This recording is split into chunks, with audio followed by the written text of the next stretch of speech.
Ever since I was a little kid, I always loved watching animated movies, and I still do. Some being Wall-E, Shrek, Monsters Inc., The Lion King, and many other bangers that you guys know about. But one movie that no other movie can top for me is Cars. I know what you guys are going to say. Oh, Cars 2 sucked. It was all guns and stuff and Mater. And Cars 3 was whack because Lightning McQueen wasn't even the main character and stuff. We're only going to be talking about one right now, okay? When I tell you Lightning McQueen made it my entire childhood, I mean my entire childhood. I had a Lightning McQueen room, a Lightning McQueen themed birthday party, Lightning McQueen Matchbox cards, and I had a Lightning McQueen life-size car for when I was like 10. If I have pictures, I'll show you guys though. This film came out when I was a whopping 1 year old, but that didn't stop me from loving the movie like I did. From the first scene when all the cars start racing and Real Gone starts playing, I'm immediately hooked. Like, I want to start eating losers for breakfast, like what? Then if that wasn't enough, this man McQueen just starts flying over cars with his tongue out, like he's literally the MJ of our fictional car generation. Then I am introduced to the big three. Lightning McQueen, Chick Hicks, and King. Once I saw that it was a three-way tie between those three, little me was having a field day. I was like, oh shoot, it's about to go down! But even when I was little, I still hated Chick.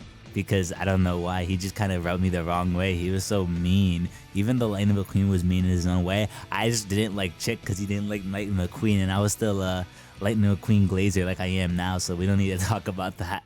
After the race, we all know that Mac falls asleep, and then gets pranked by a bunch of gangsters. Then McQueen gets lost and ends up in a random abandoned town called Radiator Springs. Like, what is that? We meet the whole town of Radiator Springs. Then most importantly, Toe Mater, Sally, and Frank. Frank!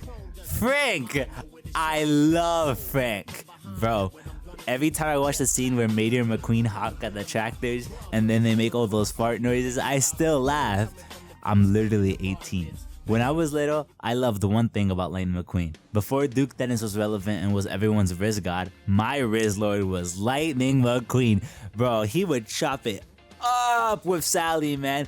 I would take some of his lines and use it on the ladies at the playground in my elementary school. I was the fastest kid, by the way, so you know me. Nah, but most importantly, watching McQueen's character development through the first movie was amazing to see. He thought he was a one-man show and was literally that guy, and then realized he's still that guy, but then he was more down to earth and made some good loyal friends along the way. And some rusty old toy truck too. So many different moments made me love the movie so much. And I still laugh at the same parts I did when I was little. And I'm still sometimes like, wow, that was so sick after watching it for like the 20th time. I still go back to this movie to see the inner child in me.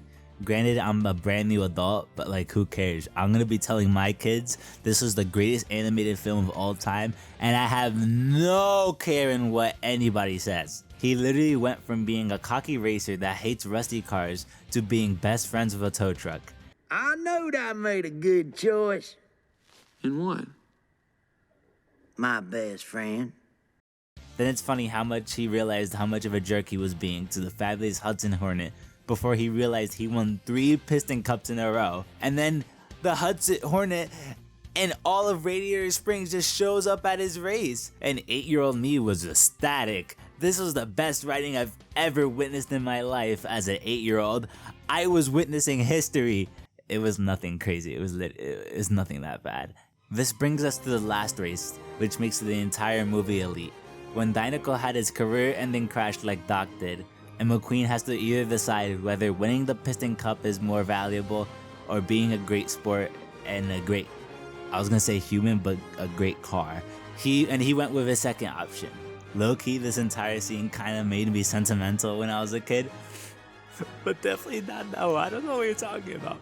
I'm 18. I don't cry at this stuff. Let's not forget the best scene of this entire movie, where my boy Guido shuts everybody up, had everyone's jaws dropped, and then has the best pit stop in Cars history, and then just says, "Pit stop." Like, shoot, Guido? I wasn't familiar with your game like that. Even as an adult, looking back, I still learned things from McQueen that helped me, like my confidence, working hard, and most importantly, to turn right to turn left. And just recently, I was out in California for American Ninja Warrior. I'm gonna make a video about that soon. And while I was there, I went to Cars Land!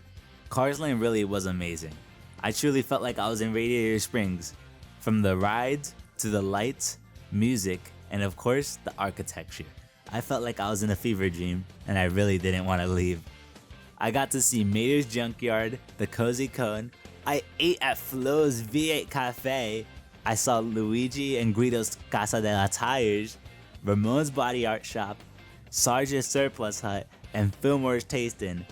I wish I could have been there in the morning to recreate that scene where Sarge gets mad at Fillmore for playing the classics, and then he shouts out Hendrix.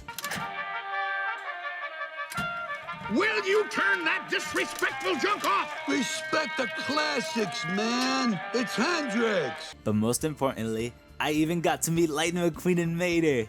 This entire experience really brought me back to my young self, and I feel like I'm honestly never going to grow up. I know this video is driven by mostly nostalgia, but we all have that one movie or show that hits a different spot in our hearts. Let me know what that movie is for you guys. I'd love to talk about it. But to me, I know that Lightning McQueen is my GOAT. And MJ, but that's a story for another day.